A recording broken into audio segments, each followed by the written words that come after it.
My name is Jude, and I'm a novice at CR. When I was a child, the Chronicles of Narnia were some of my favourite books. They're rich in theological imagery, and they're beautifully told stories. The Silver Chair is Chronicle number 6. We pick up the story at the beginning of chapter 2. Jill has followed her school friend Eustace into a mysterious magical world. Eustace has been before, but to Jill everything is strange. As they've been exploring, as a result of Jill's bravado, Eustace has fallen over the edge of what seems like an infinitely high cliff. As he fell, Jill also glimpsed an enormous lion at the edge of the cliff. The lion has now disappeared. Jill is distraught. She's fallen to the ground and sobbed her heart out. As she comes to her senses, she realises that she is exhausted and now desperately thirsty. She's also very, very wary of the lion. Jill got up and looked around her very carefully. There was no sign of the lion, but there were so many trees about that it might easily be quite close without her seeing it. For all she knew, there might be several lions. But her thirst was very bad now, and she plucked up her courage to go and look for that running water. She went on tiptoes, stealing cautiously from tree to tree, and stopping to peer around her at every step. The wood was so still that it was not difficult to decide where the sound of the water was coming from. It grew clearer every moment, and sooner than she expected, she came to an open glade and saw the stream, bright as glass, running across the turf a stone's throw away from her. But although the sight of the water made her feel 10 times thirstier than before, she didn't rush forward and drink. She stood as still as if she had been turned into stone, with her mouth wide open. And she had a very good reason. Just on this side of the stream lay the lion. It lay with its head raised and its 2 forepaws out in front of it, like the lions in Trafalgar Square. She knew at once that it had seen her, for its eyes looked straight into hers for a moment, and then looked away, as if it knew her quite well and didn't think much of her.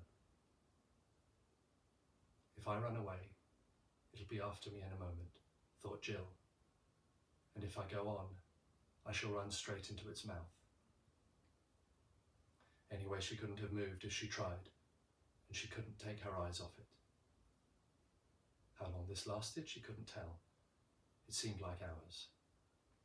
And the thirst became so bad that she almost felt that she would not mind being eaten by the lion, if only she could be sure of getting a mouthful of water first.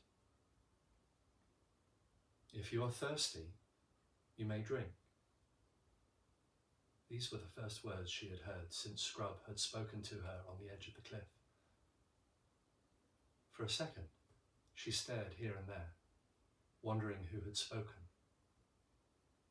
Then the voice said again, "If you are thirsty, come and drink." And of course, she remembered what Scrub had said about animals talking in that other world, and realised that it was the lion speaking. Anyway, she had seen its lips move this time, and the voice was not like a man's. It was deeper, wilder, and stronger, a sort of heavy, golden voice.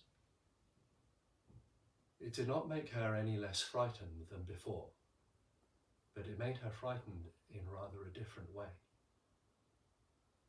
"Are you not thirsty?" said the lion. "I'm dying of thirst," said Jill. "Then drink," said the lion. "May I? Could I? Would you mind going away while I do?" said Jill. The lion answered this only by a look and a very low growl. As Jill gazed at its motionless bulk, she realised that she might as well have asked the whole mountain to move aside for her convenience. The The delicious rippling noise of the stream was driving her nearly frantic. "Will you promise not to do anything to me if I do come?" said Jill.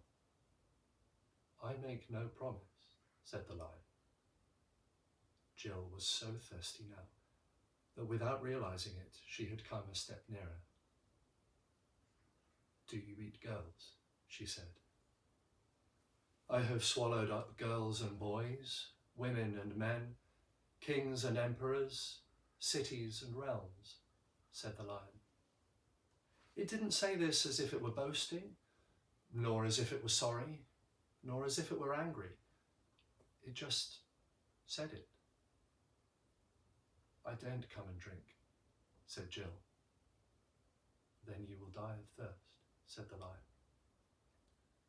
"Oh dear," said Jill, coming a step nearer. "I suppose I must go and look for another stream then."